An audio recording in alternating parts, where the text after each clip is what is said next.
Hi everyone, I'm Zhao Jia. This is the demonstration for Spring 2020 CS3A class final project, the graphing calculator. So this is the first time I run this program.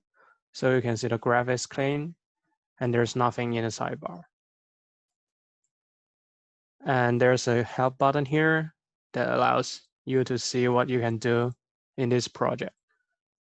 So I can use the pen to move around the graph and also press enter to zoom in and right shift to zoom out.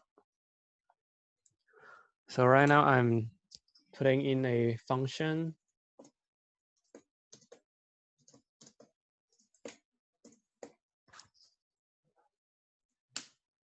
And then a graph is shown here.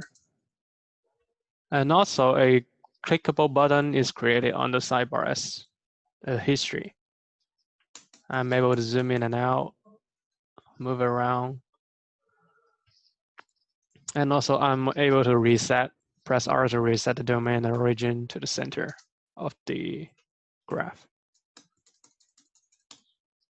Okay, so now I can put in another one.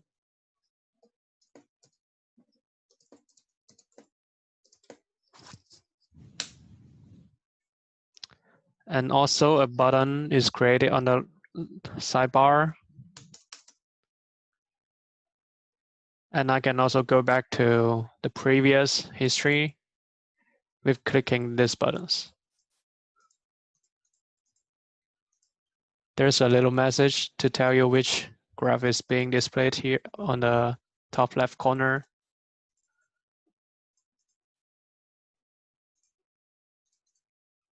And inside this input box, there's nothing I can do other than putting functions in it. I cannot use the zoom in and out or pan movement to move the graph. And if I press right control to close the input box, there is not gonna change the graph. And if nothing is being put in this input box and then you click enter, it's gonna create a graph. And it's not going to create another clickable history on the right side. And right now I'm closing it.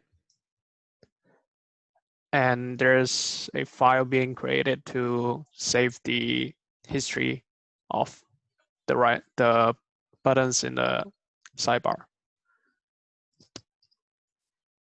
Is this one here. So you can see that I just put in sine 1 over x and a sine of tangent x here. And then if there's a history doctest here, when I'm opening it again, it's gonna read the text file and create buttons based on the history doctext.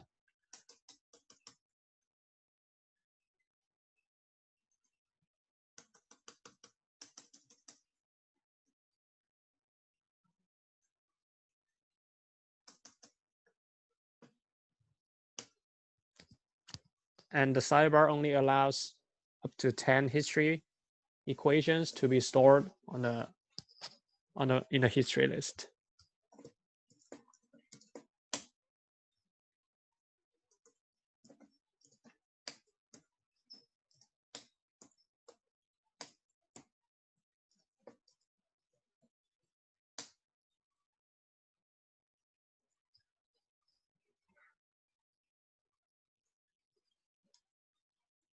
Oh, I forget to put in the times here.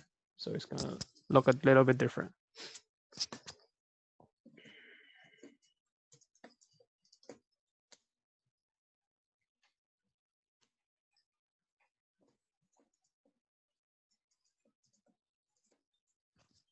And also when putting in the functions, you always have to put in a space between every single token. So right now I have 1, 2, 3, 4, 5, 6, 7, 8, 9, 10. So there's right now 10 equations here.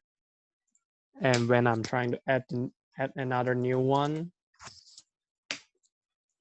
it's gonna to be, the last one is gonna be to be deleted, and then a new one is added. And that's it.